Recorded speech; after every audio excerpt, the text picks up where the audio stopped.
Double bedroom ఇళ్లలో మౌలిక సదుపాయాల కల్పన కోసం రాష్ట్ర ప్రభుత్వం ప్రత్యేక నిధులు విడుదల చేసింది.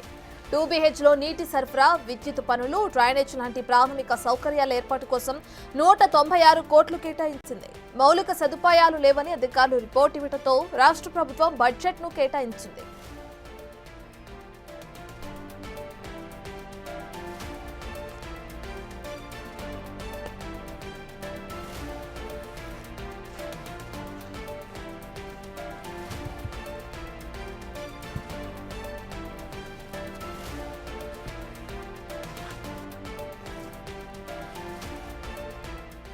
ఇక డబుల్ బెడ్రూమ్ ఇళ్లలో మౌలిక సదుపాయాల కల్పన కోసం అటు రాష్ట్ర ప్రభుత్వం ప్రత్యేక నిధులను విడుదల చేసింది. దానికి సంబంధించిన కాపీని మనం బిగ్ టీవీ స్క్రీన్ పైన చూస్తున్నాం. ఇప్పటికే 2BH డబుల్ బెడ్రూమ్ ఇళ్లను కూడా రాష్ట్ర ప్రభుత్వం విడుదల చేసింది. అయితే దీనికి సంబంధించి నీటి సరఫరా కానీ, విద్యుత్ పనులకు సంబంధించి కానీ, డ్రైనేజ్ లాంటి ప్రాథమిక సౌకర్యాల ఏర్పాటు కోసం 196 కోట్లను కేటాయించింది ప్రభుత్వం.